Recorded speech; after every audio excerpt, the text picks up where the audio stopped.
If you're thinking about redesigning your Shopify store, pause here, because if you tear everything down and rebuild from scratch, you might kill what's already working on your site and spend the next 6 months wondering what went wrong. So instead, let's dive into a safer and more strategic way to upgrade your site and maintain your bottom line while doing it. You have probably never seen Amazon do a full redesign, or Apple or Nike, and that's not a coincidence. Amazon homepage has looked almost the same for the past 10 years. And the reason is pretty easy. It's because people like it, trust it, and more importantly, because it works.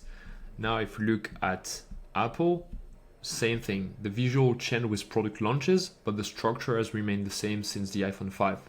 Same with Nike. New collection drops, but the user journey remains the same because they know what converts. So this is what the big brands are doing. And on the flip side, we have Shopify brands who maybe hit plateau, get bored with their current design, look at what other people are doing, and think, let's burn it down and start fresh. But this is like a nuclear bomb for your e-commerce business. So what's really at stake when you go for a full redesign? Let's break it down. First, your customers. If you're doing e-commerce back in 2017, 18, 19, then you remember that CAC were a lot lower, and so everyone was focusing on meta, on client acquisition. Now it's a bit more balanced, and I see all of my clients focusing quite a lot on retention, and usually the return rate is between 20 to 70, 80%.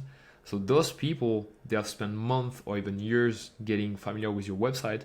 And if you change everything overnight, they'll feel disoriented, they'll feel confused, they'll feel frustrated, and probably some of them will bounce directly to your competitors. Second, your performance data. If you start from scratch, you will lose all historical benchmark and you will not be able to tell what's working or what's hurting conversions. Third, your SEO. And this one is quite misunderstood, especially on Shopify. If you change just your theme, it's usually safe because the URL structure and the page hierarchy often stay the same.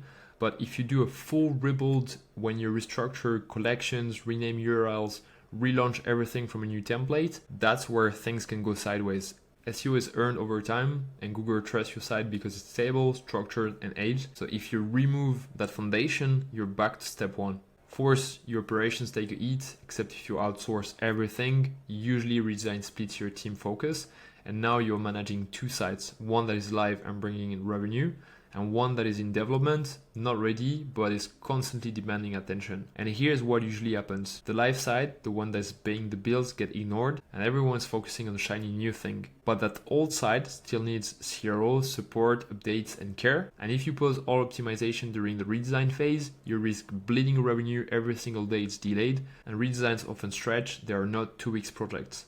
Let's take Marks & Spencer as a case study. They have spent nearly 2 years and £150 million on a full website redesign. And when the new site finally launched in 2014, sales dropped by 8% right after.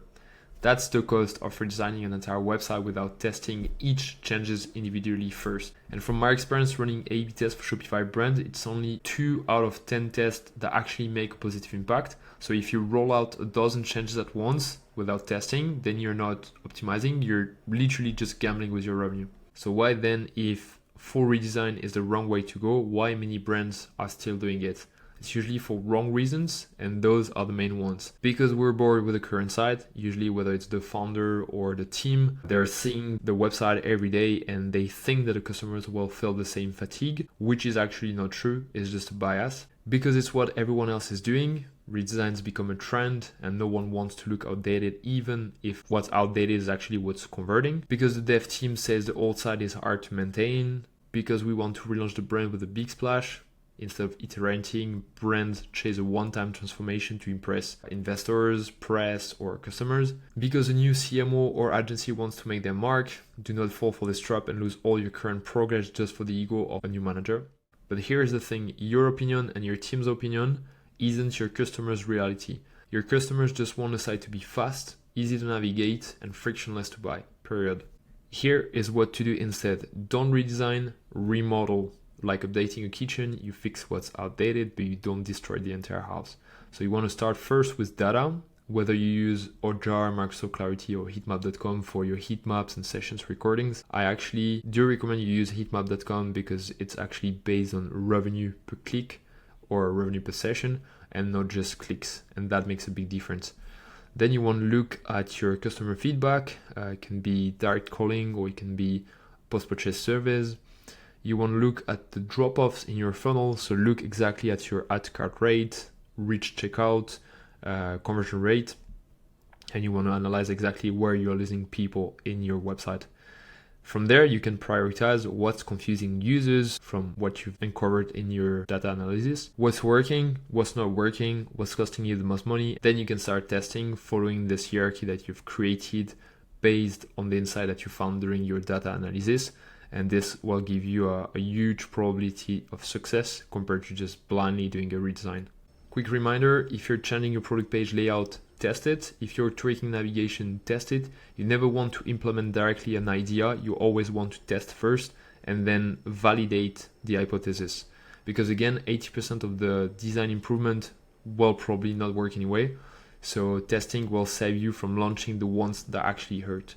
This is what Amazon does, and Apple, and so Nike. They never launch dozens of changes blindly. They test quietly and then scale what works. So here is the playbook if you're an e-com brand founder. 1, audit your current site. Use data, not your or your team's opinions. 2, prioritize changes. Focus on the 20% that will drive 80% of the revenue. Don't focus on, optimizing the last section of your homepage. This is not what's going to drive the biggest uplift. 3, run control experiments based on the hierarchy we just talked about. Launch A/B test. Even if you have low traffic, this is always better than nothing. 4, roll out wins and skip the losers, obviously. Don't just base your redesign on guessing. And 5, repeat every month. Improve without starting your business. You don't need a revolution, just small improvement that will compound over time. That's how the best brands grow. To conclude, don't do redesign and instead launch A/B test. And if you want honest feedback before pulling the trigger, then you can get in touch with me and I will provide you with a free website audit. For that, you can just click in the description. I'll put the link to this Figma file and you can just scroll down to the last slide, click in here, and you'll just have to fill your information and I'll get back to you within 24 hours with an audit tailored to your specific website. Like and subscribe to the channel if you want to see A/B test ideas that move the needle.